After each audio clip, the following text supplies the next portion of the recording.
Guardians, what's going on, guys? Your dude Sly here, and welcome back to another Deepstone Crypt raid guide. So you have conquered Crypt security, busted through the wall of Atrax, survived the nuke, and now it's time to take out Taniks and his Shank Scooter. In this video, we're going to go over team composition, weapons, map layout, and then mechanics. Once we do all of that, we'll set it into motion and then learn each step along the way. This is really one of the easier raid bosses Destiny has released in quite a long time, so don't let contest mode freak you out if you've watched or played it on day one, as things are just so much easier.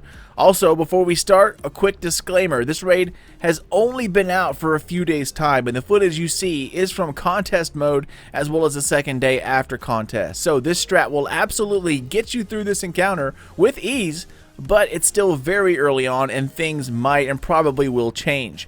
Weapons, how you deal damage, the timings of the buffs, etc. So just be aware that this video might become irrelevant in a few months' time, but either way, the mechanics never change, and that's really what this video is here for. Okay, so enough talk, let's get this bad boy started. So for team makeup, once again, Nighthawk is king, hunters put on Golden Gun, and Nighthawk exotic helmet. If you have a bunch of hunters, feel free to use stasis or tether for ad control. As with all boss DPS encounters, Titans go for bubble, Warlocks use well. If for any reason you have problem with ad control, feel free to switch over to ad clearing supers like Stasis or Tickle Fingers, Dawnblade, etc. Damage buffs of course always help, but really aren't needed for this fight. However, they of course will make things go by faster. If you have acquired any raid mods, be sure to put them on, as they help out quite a bit. Augment mods are pretty damn powerful, especially Operator, but all of them are nice. As for weapons, there are really a couple of different routes you can go here. Now the current best setup, believe it or not, are shotguns. Chaperone works very nicely, as does the seasonal exotic duality. First in, last out with Vorpal and Boss Spec along with Anarchy seems to be the best combination and the most powerful setup. However, my current favorite, just in terms of DPS and having fun, is Cloud Strike with Spike Grenade, Boss Spec Grenade Launcher. If you have a Void Heavy Grenade Launcher, then that would be best for taking out captains, but any will really do. You can also use Adored, slapping on Triple Tap with Vorpal and Boss Spec, and then use Anarchy for your heavy. If you don't have Anarchy and for some reason cannot buy it at this time, Xenophage will also work. One thing that is key for damage here, especially for the shotgun strategy, you want one person with Divinity. That is huge, especially if you're using the slug shotguns. For some reason, the Divinity bubble will appear underneath Taniks, and it glitches out all of the time. If you don't see a Divinity bubble pop up underneath him, just shoot about a foot under Taniks' scooter. You'll still see numbers appear, even though it looks like you're not shooting anything. I highly recommend Cloud Strike, as it's not only a ton of fun to use, but pretty damn powerful as well. It helps with DPS and taking out the thrusters from far away. But again, you can do all of this with Anarchy and a shotgun setup as well. So totally up to you and your team, as all of these recommendations work. But currently, in terms of best damage, Vorpal Shotgun, Anarchy combo with Bubble, Well, and using a Stasis Freezing Grenade to get that damage boost, all stacking up in your favor. Now personally, I've been liking a sniper rifle over a shotgun, even though it does less damage. But again, totally up to you. With team composition and weapons out of the way, let's talk about placement, and then we'll learn the map. So from where you see the rally banner looking out to the arena, you can notice 3 distinct zones. At each zone, one of the 3 augments will spawn. The rally area right underneath you has the operator spawn point. The zone in the middle has the scanner. The entrance to the Deepstone Crypt area has the suppressor spawn. Once again, just like the last encounter, this fight deals with nuclear cores, and the best way to label the chests are as follows. Looking from the rally banner, each area has 2 deposit chests. So from where you're standing right here, it's simply 1 through 6 clockwise. This first area, where the operator spawns, has 1 and 2. Where scanner spawns is 3 and 4. The entrance area, where suppressor spawns, is 5 and 6. Pretty simple. In case you're wondering what I mean about entrance, if you haven't noticed, this is actually the entrance to the Deepstone Crypt that you went into in the very beginning of the raid right after the Sparrow challenge. It's just wrecked up since the explosion. Next, let's locate the suppressor bots. Each area is going to have 3 of those bots, just like the last encounter. It's best to use them from left to right, as that's the shortest path and best way to keep the flow and timing similar between damage phases. Speaking of augments, just as a quick refresher, Scanner will need to locate and call out which 2 chests are glowing. This is where you deposit the nuclear cores. Suppressor buff will have to stand underneath the suppressor bots and then shoot Taniks once from each bot. On the third shot, it will stun Taniks, and that also allows the cores to be deposited by the core runners. Remember, on boss stun, one of the 3 augments will deactivate. You never know which one it's going to be, and we'll talk about how to deal with that next. And finally, Operator has a brand new job. Instead of locating data pads or keypads and shooting them, Taniks will randomly lock out people in this kind of purple web looking thing. Operator has the job of shooting the web to break them out. You cannot shoot yourself out this time around, only Operator can do that. Now you don't have to be close, so again, snipers work great for this job, as does a primary scout rifle or even a hand cannon. Alright, so with that information out of the way, let's set everything into motion and then we'll talk about how things work. So first guys, you need to break up into 3 groups of 2. Operators stay at the rally banner location, the 2 scanners will be in the middle area, and the suppressor groups at the entrance. Shoot the debris pile to start things off. Now once you do, Taniks the scooter stealer will fly around and annoy you with rockets while ads spawn in, usually from the left and the right. Burn them down by cornering them as soon as they spawn in with grenades, a sword, anarchy, whatever you want to use. If you're running Cloud Strike, you can use a grenade launcher or a sword and just cut everything down instantly. After a few rounds of ads, the augments will start to come out. Take them down and then designate who's going to be grabbing them first. You'll also want to designate core runners as well.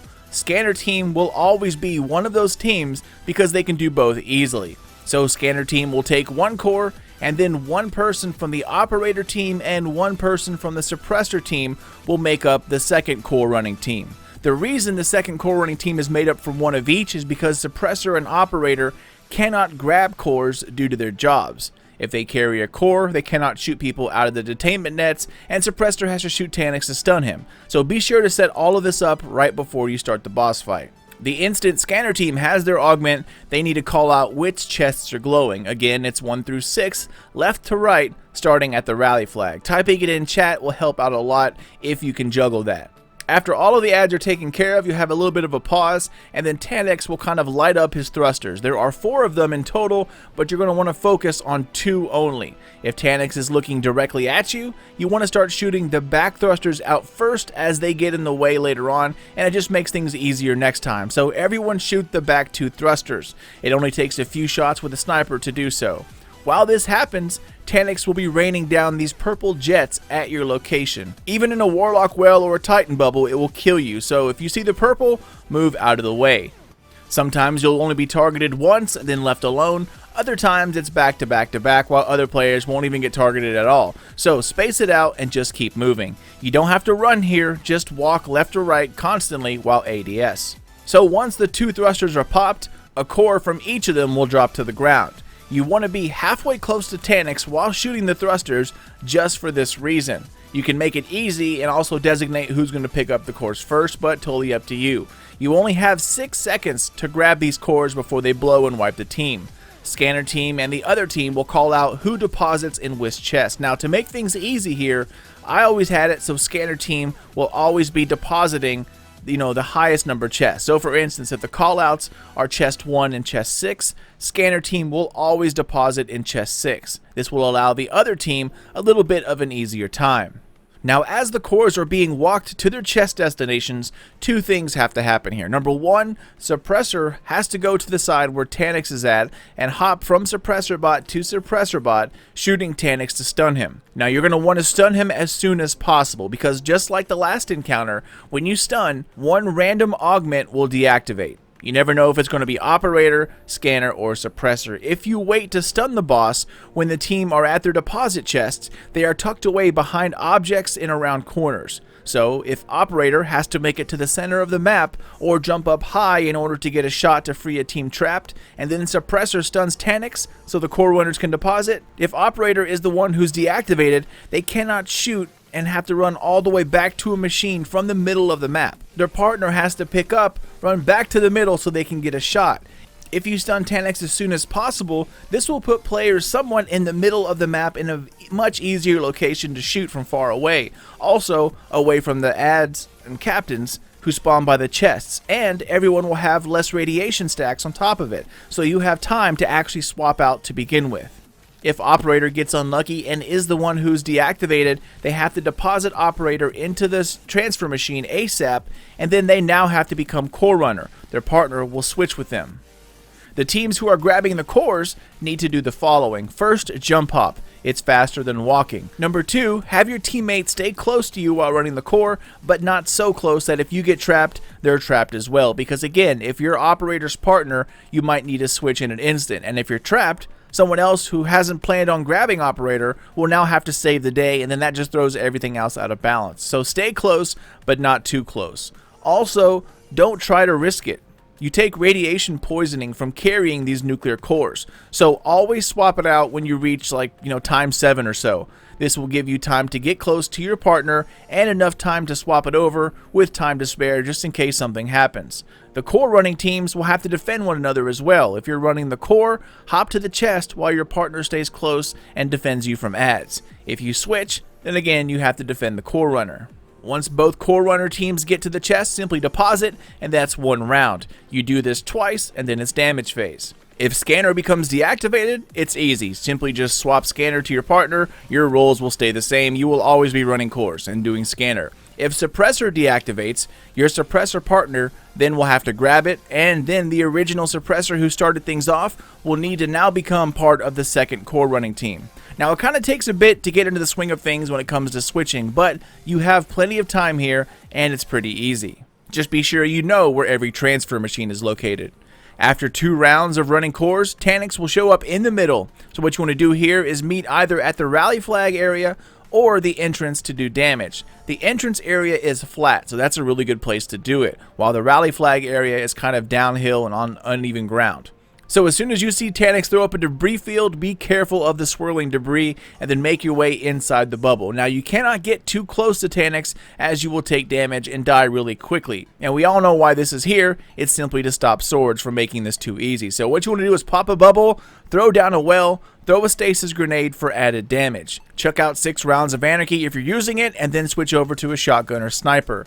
Halfway through, you're going to get booped out of the field. Now the easiest way to get back in immediately is just to jump up and over the debris, because the debris only swirls on ground level. You can jump over it safely every single time instead of trying to slide through it. However, completely up to you.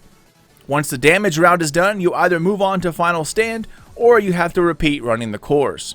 Now as for final stand, guys, final stand is super easy. Simply throw down a well or a bubble if you have them, and then you have to continually do damage to Taniks while he teleports around. You'll also get blasted by those purple beams again, so keep it moving while you do damage. And this is where snipers really come in handy, as by the time you try to get close with a shotgun, he'll end up teleporting away. Use anarchy from a distance if you have ammo left over, and then just snipe his head. Remember, during damage, that divinity will glitch out, and sometimes you will not be able to see the bubble or shield that appears underneath. So just simply shoot a foot underneath Taniks, as you see here in the video, and you'll hit it every single time. Be sure to pulse divinity, do not hold the trigger. This will let your team shoot for a longer amount of time. Once you reach final stand, just snipe and grenade launch your way to victory, and that's really it, my friends. Taniks is totally easy once you get the augments down. Damage is never the issue here. It's always figuring out the flow of the buffs or the augments.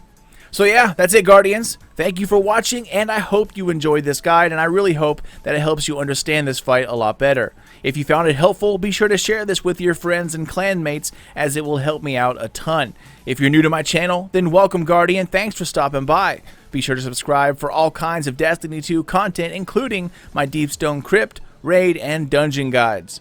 Spank the thumbs up or down if you liked, loved, or hated the video, and if you wish to get in touch, business or otherwise, SlyNationGaming67@gmail.com, or check me out over on social media at Sly_Nation on Twitter, Sly Nation Gaming on Facebook. Take care, Guardians, and keep those eyes open for more Sly Nation Destiny 2 videos coming out here soon.